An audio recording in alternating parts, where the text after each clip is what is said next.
सबिन के एके संगे जड़हात करायो, सबिन के जड़हात करायो जे हमर से बड़ा लगा जे हमर से छोटे लगा आशीष दियो क्योंकि एक एक करके तो सबिन के नाम धर परबो आभार हो जातो तो सबिन के एके संगे जड़हात करायो। और साथ ही साथ मीडिया जो लोकतंत्र के चौथा स्तंभ लगाई अखरानियों आए लाते अखनी को जोहार जाना है निहर जाना है क्योंकि आज कहीं ना कहीं हमने के मीडिया का बहुत आवश्यकता है। प्रेस जकर माध्यम से हमें अपन बात के पूरा झारखंड और झारखंड से बाहर भी रख सकल है कि झारखंड के लोग के साथ कितना दुख और दर्द भय रहा है। जितना आयोजन समिति के धन्यवाद दिए जैसा कि देखे पा रही है चंद्रपुरा के थाना प्रभारी महोदय आये अपनी को हमें धन्यवाद दिए कि अपन दल बल के साथ यहाँ तक आयला तो अपनी को जोहार जाना है। साथ ही साथ कुछ सियासत के दल भी आए लेकिन अपनी को धन्यवाद दिए जोहार जाना है। लेकिन हम एक संबोधन पहला संबोधन प्रशासन से ही कर गए अब चूंकि हिंदी में कराइए अपनी शायद कभी हमनी भाषा ना बुझे पड़ता खासकर सियासत का गिला तो हमनी भाषा का ना बुझे पड़ते ना तो अपनी के हमें हिंदी ही संबोधन करे चाहिए। तो सबसे पहले चंद्रपुरा थाना प्रभारी महोदय आप अपनी टीम के साथ आज के सभा स्थल में आए हैं सुरक्षा देने के लिए और तो आपका और आपकी समस्त टीम का पुलिस की टीम का हम धन्यवाद देते हैं। और साथ ही साथ जैसा कि देख पा रहे हैं कुछ सियासत के लोग भी निगरानी कर रहे हैं सियासत के अधिकारी जवान भी निगरानी कर रहे हैं उनका भी हम धन्यवाद देते हैं। लेकिन साथ ही साथ चूंकि झारखंड के लोग एक नई लड़ाई की ओर बढ़ रहे हैं चाहे झारखंड हो या भारत देश हो हम लोग एक नई वैचारिक लड़ाई के लिए बढ़ रहे हैं। यानी आज पुलिस प्रशासन सीआरपीएफ सभी को जानना होगा कि आखिर विस्थापितों का दर्द क्या है और हमारी लड़ाई कहाँ तक सही है। क्योंकि आपको इसलिए हमारा दर्द जानना होगा क्योंकि भले आज आप वर्दी पहनकर एक जवान हैं लेकिन उससे पहले आप एक इंसान हैं। यानी आपको भी उस दर्द को समझना होगा। और चूंकि मैं पहला संबोधन आपसे ही करता हूँ चूंकि जब भी विस्थापन का समस्या सामने आती है जब भी लोग विस्थापन के लिए अपने अधिकार के लिए आंदोलन करते हैं कहीं ना कहीं पूंजीपति वर्ग कंपनी वाले लोग पुलिस प्रशासन सियासत का सहारा लेकर आंदोलन को कुचलने के लिए लाठियां बरसाते हैं जो कि सत्य है। इस बात को आपको भी स्वीकार करना होगा। इसलिए मैंने कहा भले आज आप वर्दी पहनकर एक जवान हैं आपके हाथों में बंदूक और सीने में सितारे हैं लेकिन उससे पहले आप एक इंसान हैं और इंसानियत के नाते आपको झारखंड के साथ साथ सभी किसान विस्थापितों के दर्द को समझना होगा क्योंकि आप भी एक किसान का बेटा है। जितने लोग आए हैं चाहे पुलिस के जवान है या सियासत के जवान है सुन लीजिए आप एक किसान का बेटा है इसीलिए सियासत बने हैं। अडानी अंबानी के होते तो पुलिस की नौकरी नहीं करते। आप यदि किसी उद्योगपति के घर से ताल्लुकात रखते हैं आप जितने भी पुलिस कर्मी आए हैं जितने भी सियासत के कर्मी आए हैं यदि आप किसी अमीर घर का बेटा होते आप ये 3rd ग्रेड और 4th ग्रेड की नौकरी नहीं करते। ये बात हम आपको इसलिए कह रहे हैं क्योंकि आज जो देश में माहौल बना है आज जो झारखंड राज्य में माहौल बना है किस प्रकार सियासत का प्रयोग करके कभी सीआरपीएफ का प्रयोग करके आंदोलन को दबाया जाता है गरीब असहाय लोगों पर लाठी बजाई जाती है उन्हें लाठी से पिटवाया जाता है। इसलिए आज इस बात को रख रहे हैं ताकि यदि भविष्य में आपकी लाठी चले तो धीरे चले क्योंकि आपको भी आभास करना होगा ये आंदोलन कितना सार्थक है। इस आंदोलन से हतोत्साहित लोग जो लोग पीड़ित हैं विस्थापित का दर्द झेल रहे हैं जिन्होंने अपनी जमीनों को दान दिया है बड़ी बड़ी कंपनियों को आज उन्हें मिलाकर आज ऐसा नहीं है कि आपके हाथों में सिर्फ बंदूकें हैं कभी कभी मोबाइल फोन भी आता होगा एंड्रॉइड मोबाइल आप लोग भी रखते हैं तो उस एंड्रॉइड मोबाइल को खोलते भी होंगे तो आपके हाथों में उसी मोबाइल में कभी हजारीबाग के गोंगलपुरा का न्यूज भी मिलता होगा कभी गोड्डा के अडानी प्लांट का न्यूज भी आपको मिलता होगा। उस न्यूज को आपने पढ़ा होगा कि किस प्रकार कंपनी खासकर अडानी किस प्रकार गलत तरीके से जबरन उनकी जमीनों पर कब्जा करती है उनके घर के बाहर एक नोटिस चिपकाती है कि इन जमीनों को हमें दे दीजिए यहाँ हम विकास के नाम पर कंपनियां लगाएंगे और जब सीआरपीएफ, तो कहीं सीआईएसएफ, तो कहीं पुलिस के जवानों का सहारा लेती है। उस आंदोलन के साथ साथ किसानों, गरीब गांव वाले को हौसले को तोड़ने का काम किया जाता है। आज भले आप लोग पुलिस की नौकरी कर रहे हैं, लेकिन चूंकि आप लोग भी किसान परिवार से हैं, इस बात को कभी भूलिएगा नहीं। भले आज आपके हाथों में बंदूकें हैं मांगेवार, लेकिन आप एक किसान परिवार से हैं, आप मिडिल क्लास फैमिली से हैं, तभी आपने इस नौकरी को चुना है। यदि आप मिडिल क्लास फैमिली से नहीं होते हैं तो आप बिजनेस कर लेते हैं, कुछ नहीं करते हैं, लेकिन पुलिस तो नहीं बनते। आप एक मिडिल क्लास फैमिली से हैं, इसीलिए आपने इस रास्ते को चुना है। तो इसलिए आज आपको इस सच्चाई को आपको भी जानना होगा कि आज झारखंड में वास्तविक चल क्या रहा है। आज जो बड़ी बड़ी कंपनियां आप देख रहे हैं, और साथ ही आपको ये भी जानना होगा कि आज जो आप पुलिस बने हैं, ये किस कानून के तहत बने हैं। मुझे लगता है ये भले आप पुलिसकर्मी लोग आए हैं, लेकिन आपको स्वयं नहीं मालूम है कि आप किस कानून के तहत पुलिस बने हैं।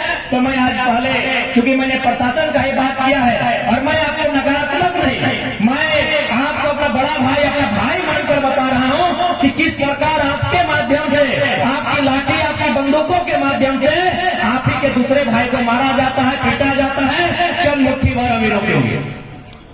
आपके हमारी लड़ाई में सिर्फ चंद मुट्ठी भर लोगों का फायदा होता है, चाहे नक्सली मारा जाए या पुलिस के जवान मारे जाए। ये जो पुलिस नक्सली की जो लड़ाई होती है, इसमें सिर्फ चंद मुट्ठी भर लोगों का फायदा होता है। कौन मुट्ठी भर लोग? जिनको पहाड़ों में सोना मिला है, जिनको पहाड़ों में हीरा मिला है, जिनको पहाड़ों में लोहा मिला है, जिनको अभ्रक मिला है, जिनको कोयला मिला है, मुट्ठी भर लोगों के लिए सारा खेल देश में चल रहा है। एक तरफ पुलिस का नाम है, एक तरफ नक्सली का नाम है, और दोनों तरफ से किसान के बेटों को मारकर जमीन पर गिराया जा रहा है।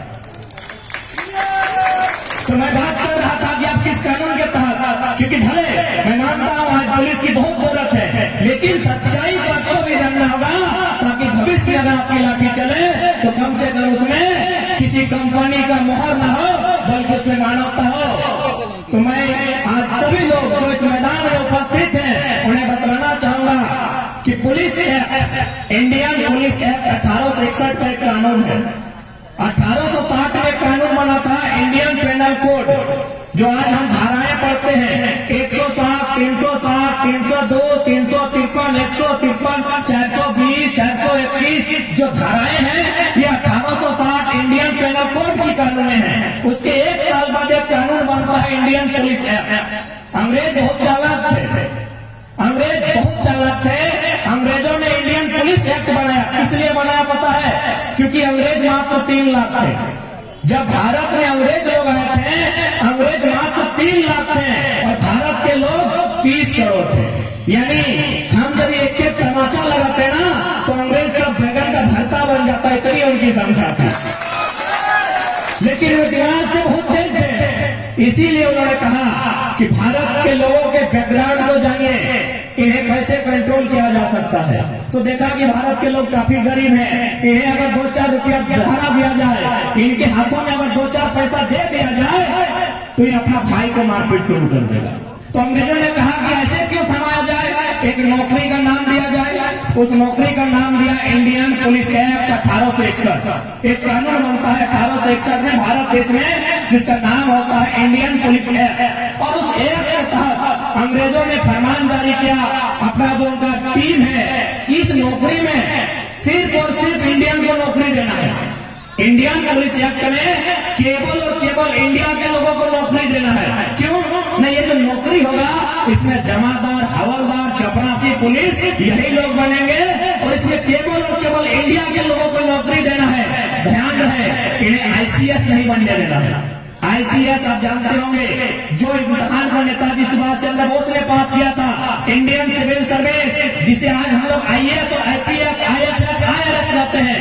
यही एग्जाम अंग्रेजों के टाइम में आईसीएस के नाम से जाना जाता था, इंडियन सिविल सर्विस। अंग्रेजों की सख्त हिदायत थी कि कुछ भी हो जाए, इन्हें इंडियन पुलिस एक्ट के तहत ही रखिएगा, आईसीएस इंडियन सिविल सर्विस के तहत आने मत दीजिएगा, क्योंकि उसमें मजिस्ट्रेट बनेंगे, और मजिस्ट्रेट जो भी बनेंगे, जो भी ऊपर लेवल के रैंक होंगे, उसमें इंग्लैंड के लोग होंगे, और जितने जमादार, हवलदार रहेंगे वो इंडियन पुलिस एक्ट के तहत इंडिया के लोग होंगे।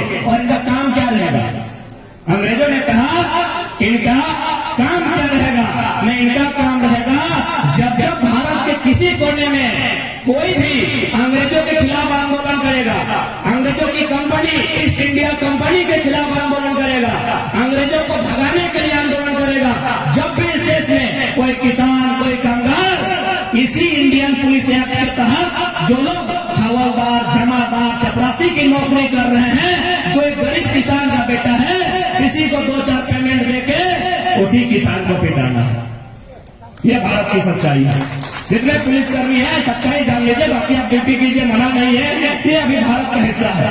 इसी के तहत भारत में इंडियन पुलिस एक्ट 1861 कानून बन के आता है और उसका इम्प्लीमेंट किया जाता है कि जब जब इस देश में अंग्रेजों को भगाने के लिए कोई विरोध करेगा, कोई हड़ताल करेगा, कोई सड़क जाम करेगा, तब तब उसी पुलिस का बाप दादा को पिटाना है। पुलिस में किसान का बेटा, आंदोलन करने वाला किसान। आज भी देश में वही हो रहा है।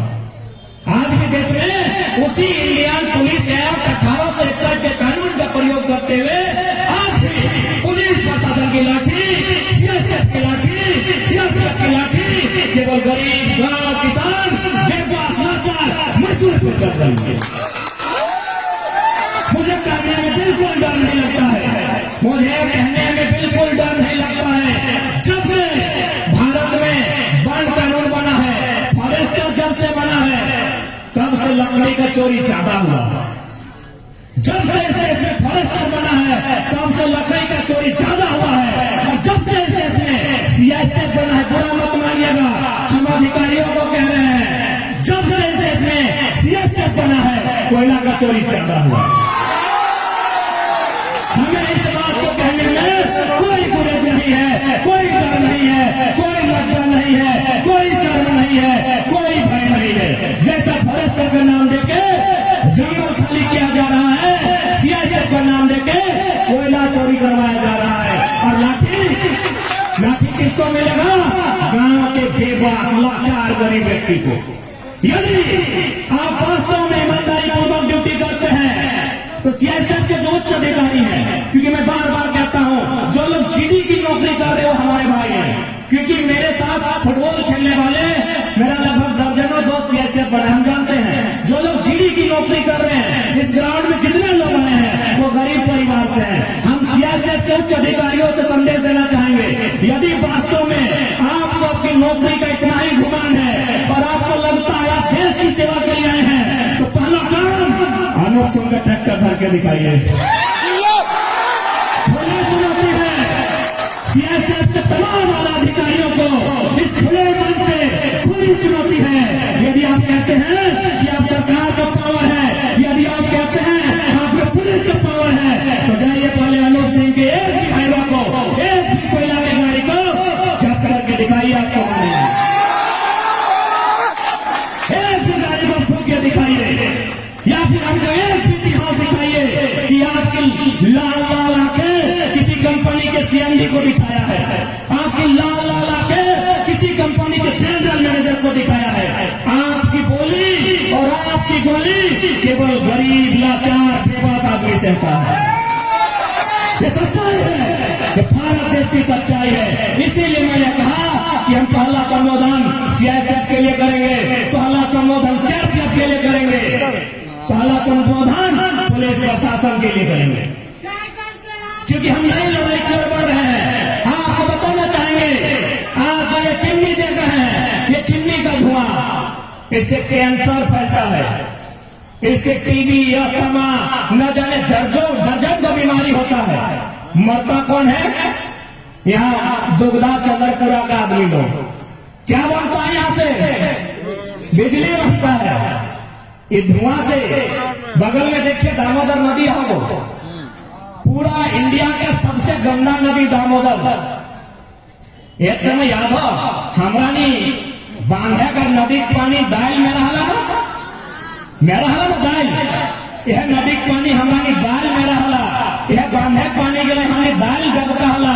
आज दुनिया के भारत के सबसे गंदा सबसे मैला नदी दामोदर क्या कर ले हमारी ना याद मुठ्ठा भर आदमी गिलाए जकर एक बित्ता जमीन नहीं गला।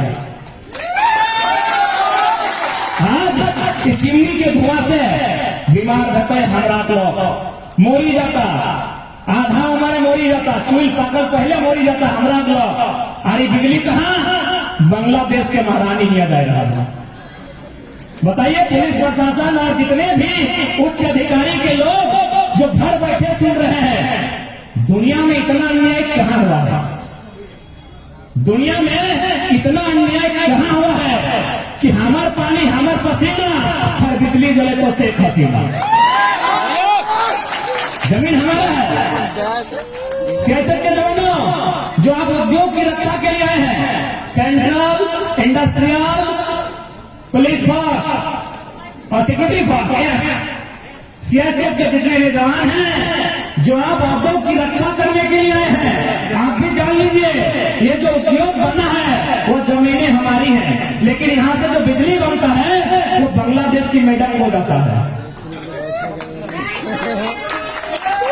एक बार कभी भी लाठी चलाने से पहले आप किसी कोने में बैठ के सोचिएगा, क्या इतना अन्याय दुनिया में कहीं हुआ है जितना अन्याय झारखंड के लोगों के साथ हुआ है?